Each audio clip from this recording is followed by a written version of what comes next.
Seja bem-vindo ao Seminário de Teologia e Vida Cristã Palavra da Vida. Você está em mais um curso de teologia cuja proposta é fazer alargar o seu conhecimento na área teológica, um curso descomplicado, contextualizado, provocativo, reflexivo e que faça sentido para a nossa vida cotidiana, porque entendemos que não só a construção conceitual da teologia, respeitando as correntes da teologia construída nesses quase 2000 anos, mas isso só não é suficiente. Nós pretendemos que a partir do entendimento bíblico, dos conceitos esclarecidos, nós possamos reproduzir isso em uma espiritualidade no nosso cotidiano e nas relações. Seja bem-vindo a mais uma aula do curso de teologia do Seminário de Teologia Palavra. Vamos lá, então da continuidade, possivelmente será a nossa última aula desse ponto, né? Ou melhor, desse assunto que nós estamos abordando. É a mesma matéria na semana que vem, mas nós vamos abordar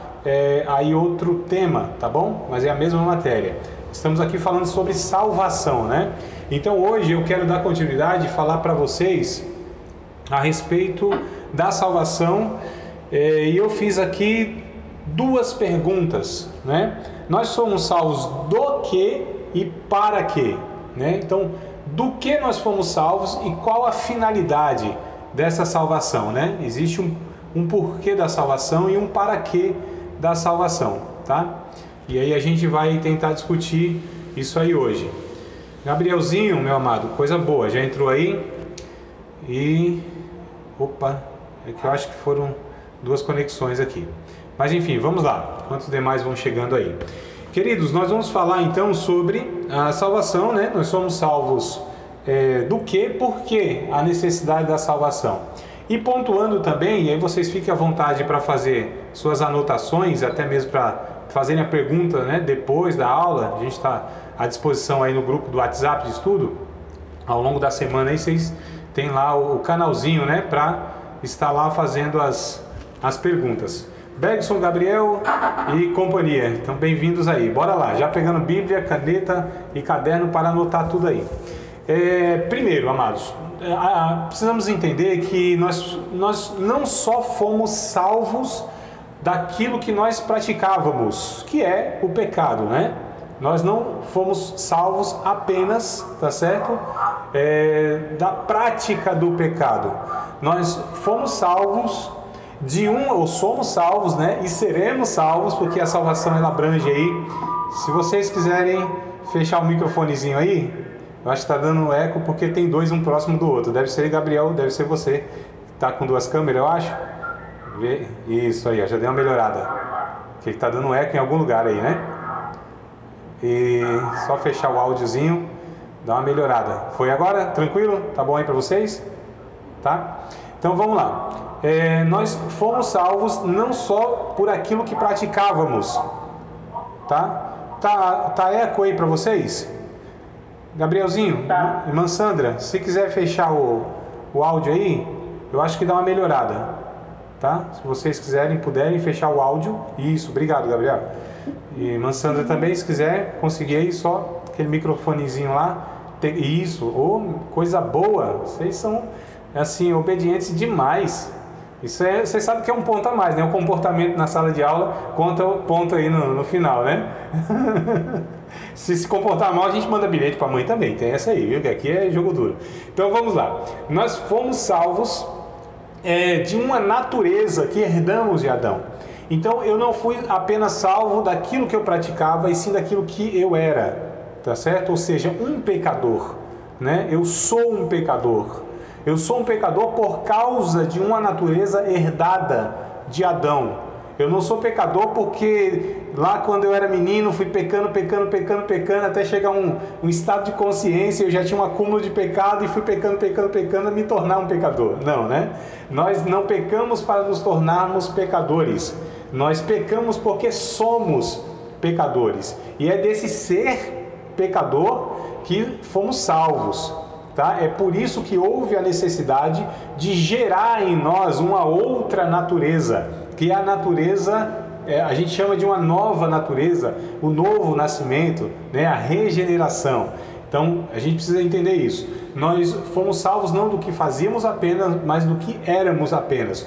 continuamos pecando, inclusive hoje, mesmo depois da salvação. E a gente vai ver isso aqui, que há efeitos do pecado, né, que é inevitável que a gente não sofra. Porém, nós não somos mais dominados por essa velha natureza. Ela já não coloca em nós esse cabresto, né? Então, só para dar essa resumida geral, mas eu quero pontuar aqui de uma forma didática para vocês anotarem, tá? Então, nós fomos salvos da condenação do pecado, do poder do pecado, mas ainda não da presença do pecado. Então, 3 pontos que nós vamos tratar aqui no início.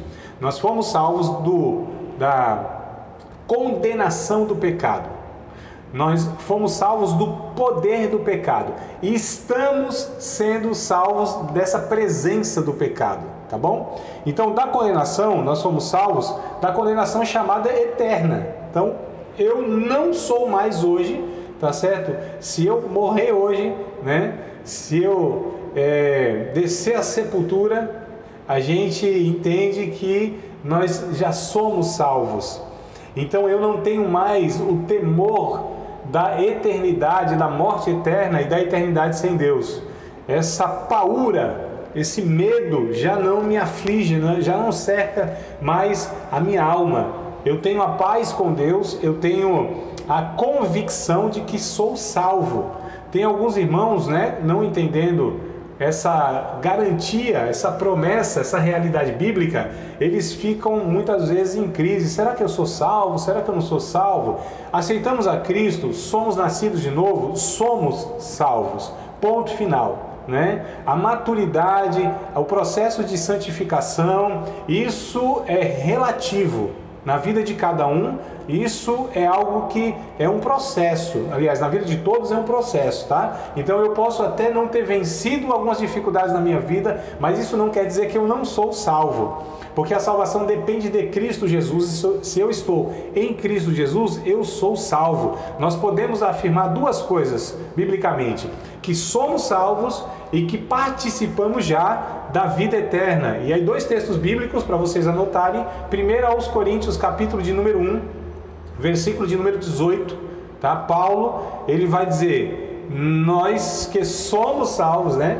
Nós pregamos a Cristo e somos salvos. Então, 1 aos Coríntios, capítulo de número 1, versículo de número 18, o Paulo, ele vai afirmar isso. Nós somos salvos, né? Nós que aceitamos já o Evangelho. Deixa eu só ler na íntegra aqui, que me fugiu ipsis literis o texto.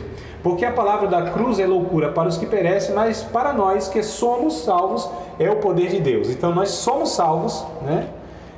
Isso é presente. E aí a gente vai para a primeira carta de João, lá no finalzinho da Bíblia, capítulo de número 5. Primeira carta de João, capítulo de número 5, versículos de número 11, 12 e 13. E aqui vai afirmar que nós não teremos, nós temos a vida eterna, tá? Então nós já desfrutamos, né, de uma maneira, lógico, que é muito parcial, é muito pontual, é muito inferior daquilo que será a vida eterna, né? Nós temos hoje muitas limitações, mas nós já desfrutamos da vida eterna. E o que é a vida eterna? Não é uma vida sem fim. A vida eterna é uma vida de qualidade, de comunhão com Deus. Porque existência sem fim também terá na condenação eterna, né? Então aqueles que partirem para a eternidade sem serem salvos também terão a eternidade. Então não é um tempo sem fim. A eternidade quer dizer qualidade de vida.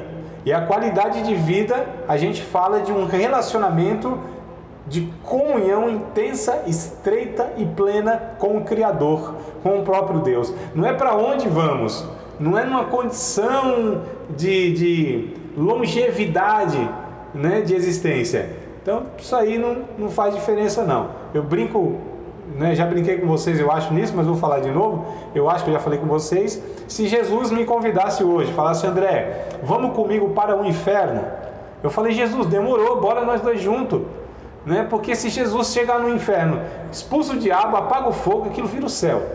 Então, assim, não é o lugar, é com quem estaremos, né? Não é uma condição de longevidade, e sim a qualidade de vida que teremos, que é a vida com Deus. Isso já, né, de alguma maneira, nós principiamos aqui. Olha o que diz 1 João 5, 11, 12 e 13. E o testemunho é esse, que Deus nos deu a vida eterna, E esta vida está em seu Filho. Então, se nós estamos em Jesus, nós também temos a vida eterna. Quem tem o Filho tem a vida. Verso 12.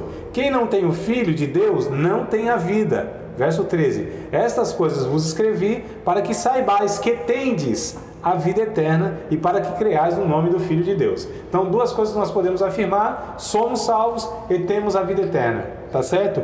Então, nós somos salvos da condenação eterna, que é a condição natural de todo ser humano, sem exceção. Evangelho de João, capítulo de número 3, versículo de número 18. Hoje aqui eu vou quase pregar, hein? Estou engrenando aqui uma quinta, então vocês acompanhem aí. João, Evangelho de João,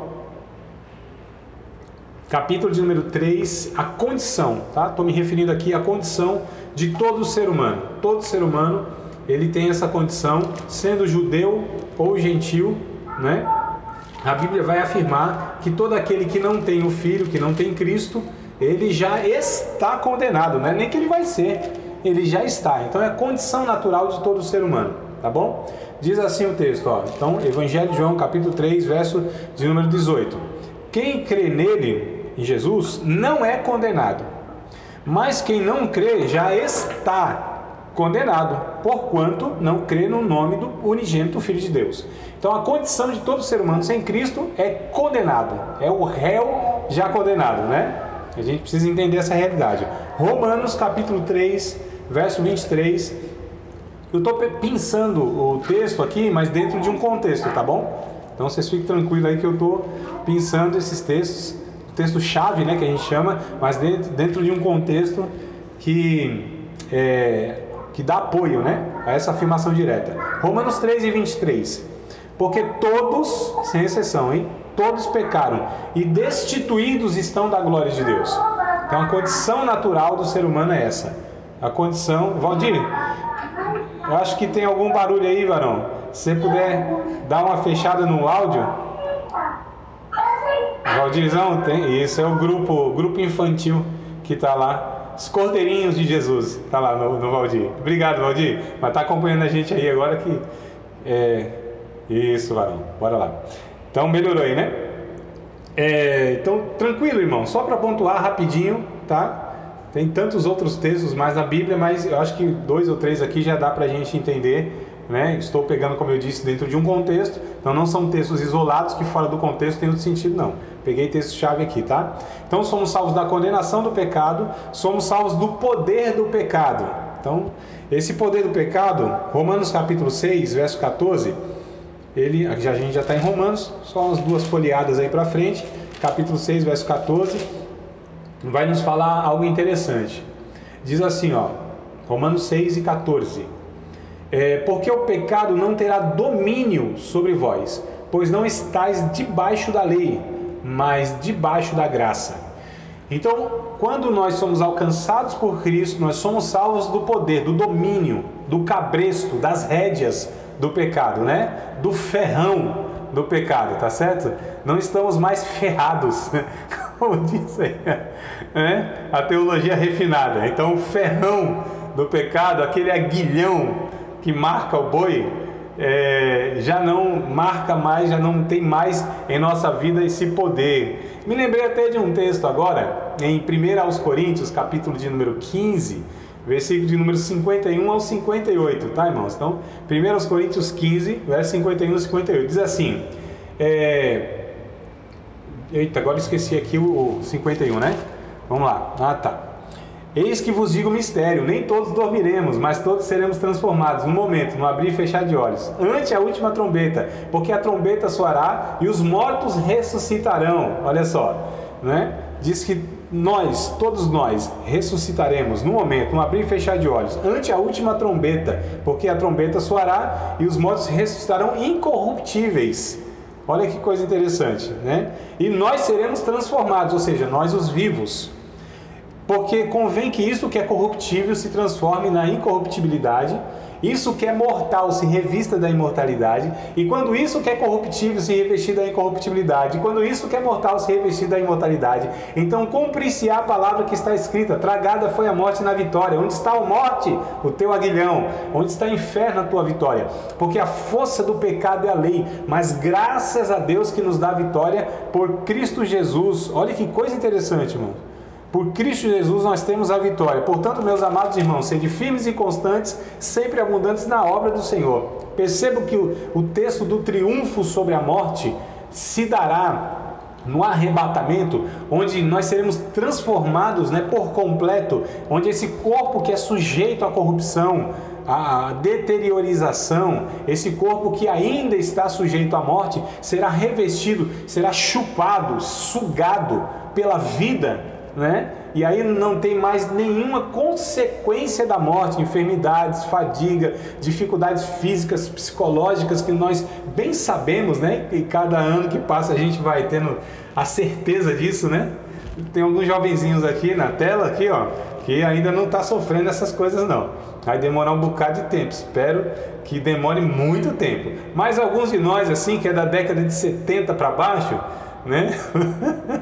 Quem deu risada foi de nervoso aí, Tô vendo eles morrendo de nervoso, esse negócio, A gente sabe que essas realidades, não só da questão biológica, mas a questão mesmo psicológica, toda uma aproximação de uma realidade da vida que tem um fim, isso vai de alguma maneira a palavra é essa, irmão, acachapando, vai nos esmagando, na existência, onde a gente vai diminuindo.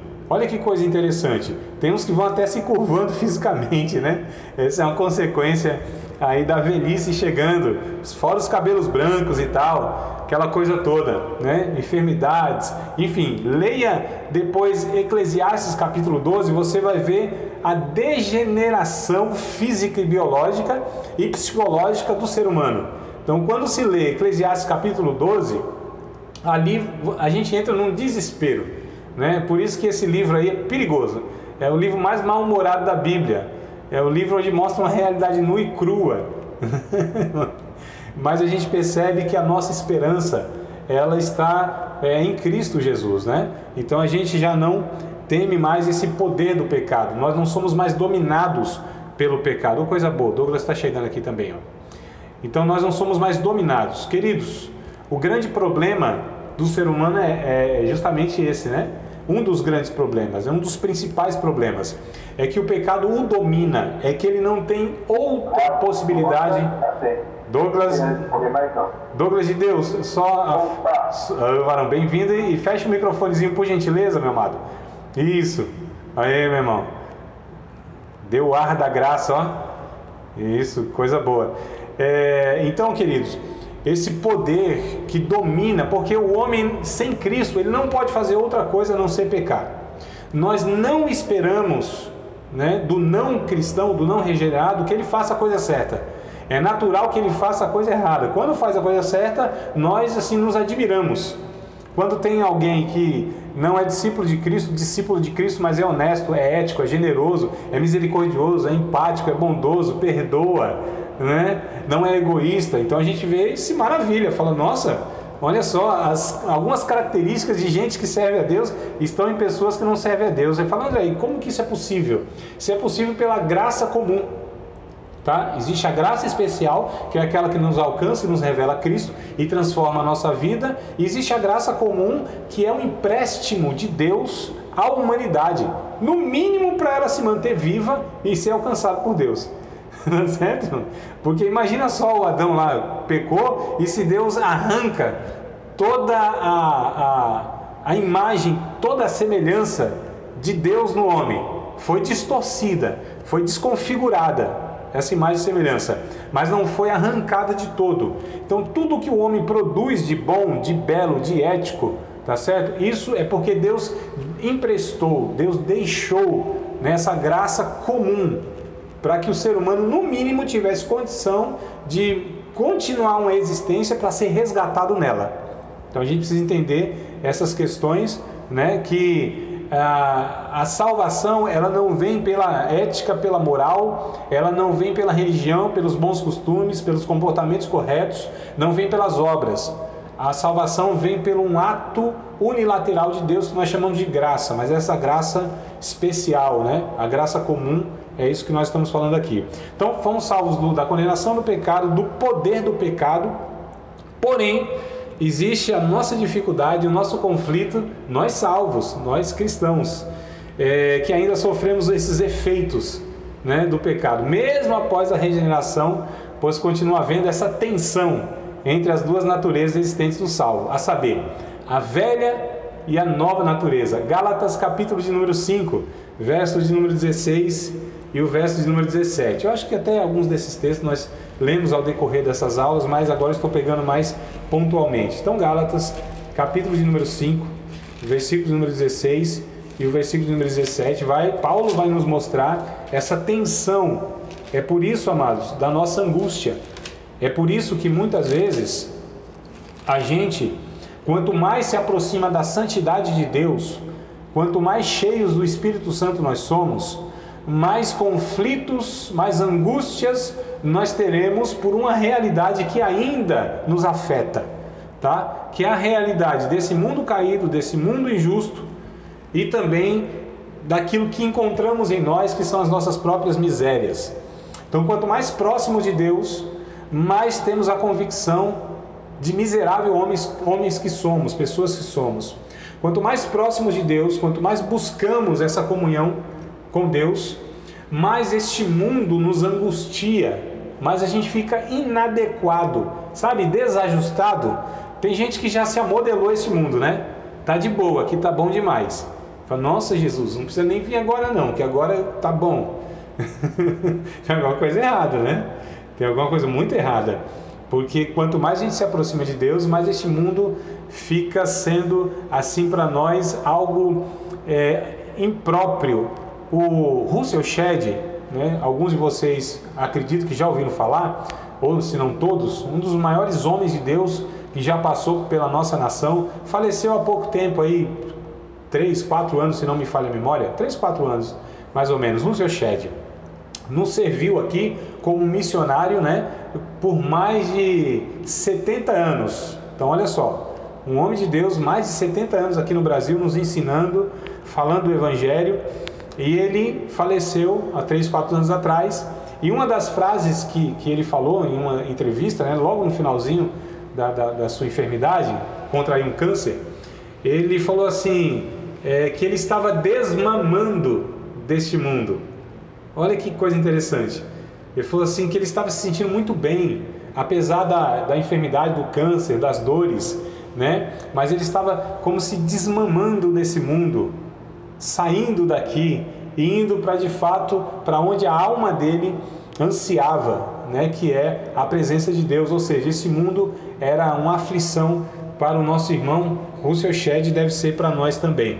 Então, Gálatas 5, versos 16 e 17 diz assim: digo, porém, andai em espírito e não cumprireis a concupiscência da carne, porque a carne cobiça contra o espírito e o espírito contra a carne. Então você já sabe que carne refere-se à nova natureza nesse texto, né?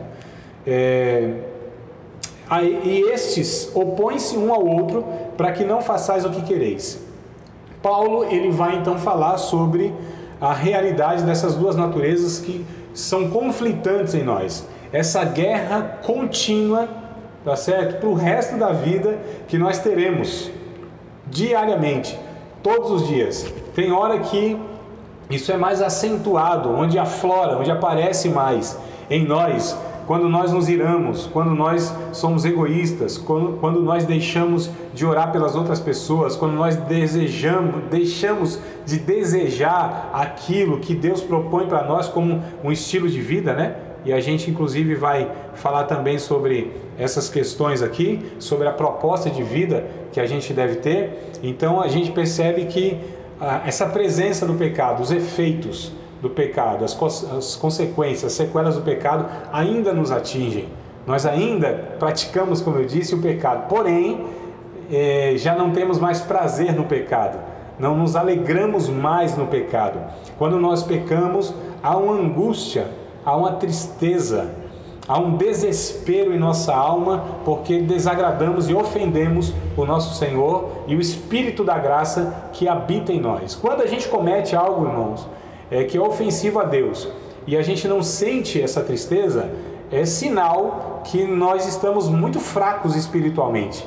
É sinal que o Espírito Santo não tem enchido a nossa vida e que há mais espaço para nós na nossa carnalidade do que para a santidade. Então é muito perigoso. Cometeu algo, fez algo que não agrada a Deus. Entende, né? Porque há um entendimento e há uma sensação, um sentimento.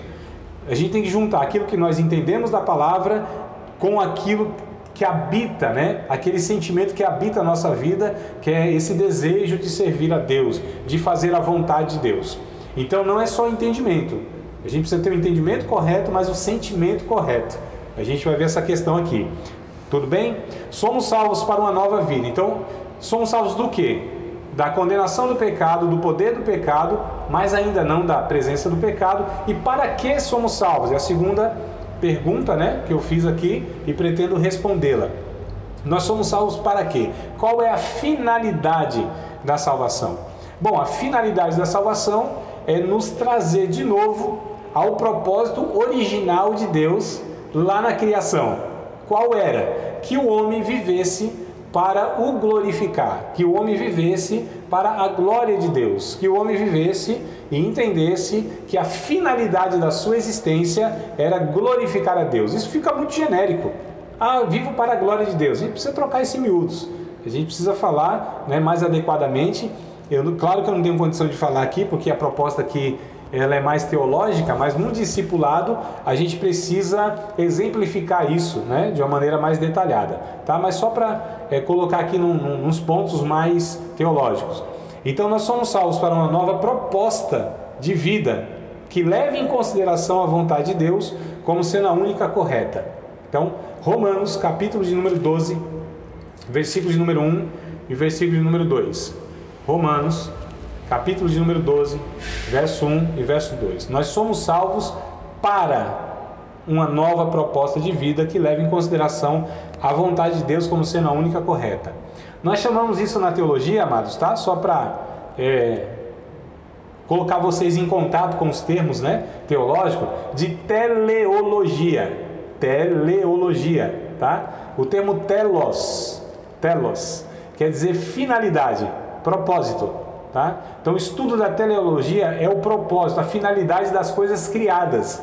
Então tudo que Deus cria tem uma finalidade objetiva, específica, concreta, uma finalidade única, inclusive. Por exemplo, eu não posso pegar uma caneca dessa aqui, ó, e colocar umas flores, sabe? As flores. Não posso, por quê?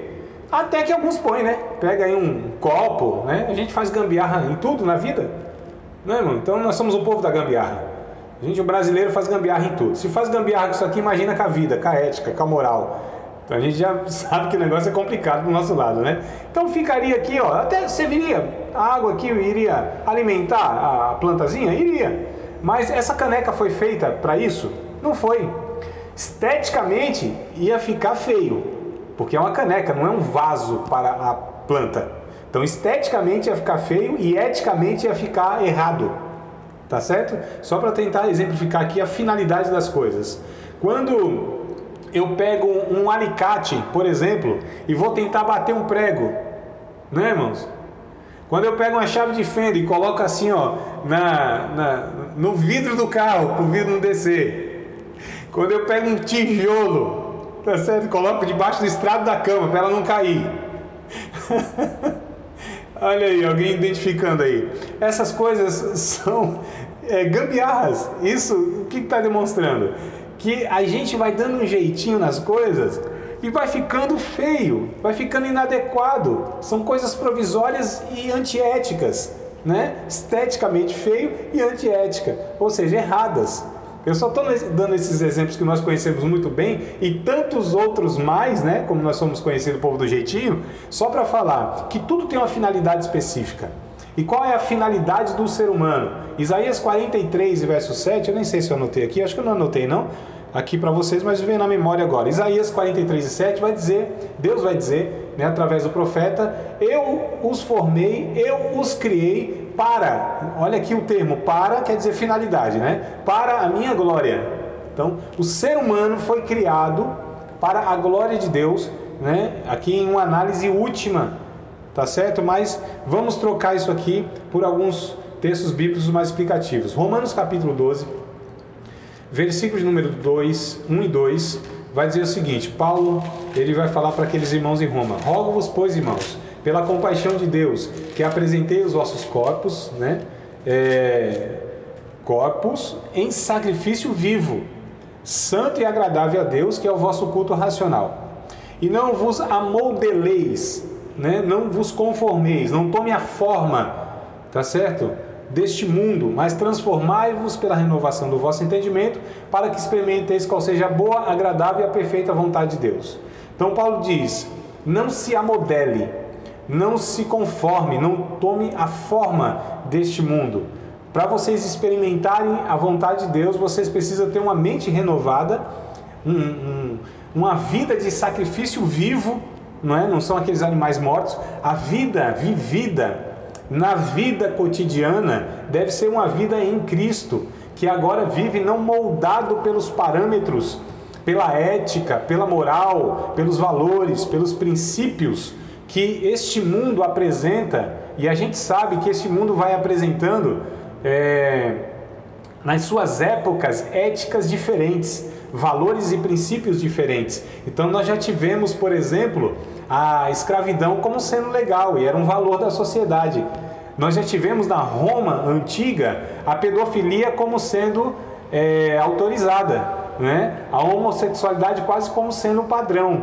Nós tivemos o aborto, que era chamada eugenia, como algo também comum da sociedade, era a cultura. Então olha só, irmãos, a gente está pensando que essas coisas estão vindo hoje, não. A gente já tinha isso aí há centenas e alguns milhares de anos atrás, né? Então de quando em quando a sociedade vai mudando os paradigmas e tudo mais. Então a gente não pode se amoldar a este mundo, a gente precisa entender qual é a vontade de Deus. E aí anotei alguns textos aqui para a gente entender, então, para que nós somos salvos, tá? O que acontece quando o Evangelho nos alcança? A primeira coisa, a gente muda de comportamento, né? Aliás, de pensamento, a gente pensa diferente. Eita, estou pensando diferente agora, né? Não pensava em Deus, não pensava em orar, não pensava em ler Bíblia, não pensava em uma igreja, então o pensamento mudou. Primeira coisa, a gente pensa agora em coisas diferentes. Aí vem uma segunda mudança, só que esse pensar diferente, a Bíblia vai dizer que é porque nós recebemos uma mente diferente, né? Qual foi a mente que nós recebemos? A mente de Cristo. 1 aos Coríntios capítulo 2, verso de número 16, anotem, depois vocês conferem, tá? Só para dar para vocês aqui as referências. Então, 1 aos Coríntios capítulo 2, verso 16, Paulo vai dizer, nós temos a mente de Cristo. Filipenses capítulo de número 2, versículo de número 5, Paulo vai dizer assim, tende o mesmo pensamento que houve também em Cristo Jesus, no caso aí de humildade, né? Quando a gente pega Colossenses capítulo 1, capítulo 3, melhor dizendo, verso 1 e verso 2, Colossenses capítulo 3, verso 1 e verso 2, Paulo vai dizer, se já ressuscitaste com Cristo, buscai as coisas que são de cima, pensai nas coisas que são de cima. Olha só, então, né, o pensamento mudou. Segundo aos Coríntios, capítulo 10, versículo de número 5, vai dizer que a nossa mente deve ser, nosso entendimento deve ser levado cativo em obediência a Cristo Jesus. Então, nosso pensamento mudou, tá certo? Nosso entendimento mudou. Nós pensamos coisas diferentes. E aí vem um outro aspecto, né, na conversão. Nós nos comportamos diferentes. Roubávamos, não roubamos mais. Mentíamos, não mentimos mais. Deixa eu tomar um gole d'água aqui. Que eu não sei se é exatamente assim, né? O que acontece? Estou falando teoricamente o que deveria ser, né, irmãos? Ó, daqui um minutinho aí vai cair a conexão, vocês, no mesmo link aí, vocês voltam, tá bom? Então a gente deve ter uns 50 segundos aí, ó. Vou falando aqui, se cair, vocês entram rapidinho para a gente ter a segunda aula, tá bom? Tranquilo? Então vamos lá. A gente se comporta diferente. Então mentimos, não mentimos mais, não temos a prática, né? Eu acho que é melhor colocar assim, né, irmãos? Ele não tem a prática, o hábito, né? Quem nunca, depois de aceitar Jesus, nunca mentiu? Que atire a primeira pedra. Né? Quer dizer, não dá aqui, mas quem nunca mentiu que agora saia da conexão. A gente precisa contextualizar o negócio aqui. Aí, tá todo mundo na conexão, então vai que cai algum aí.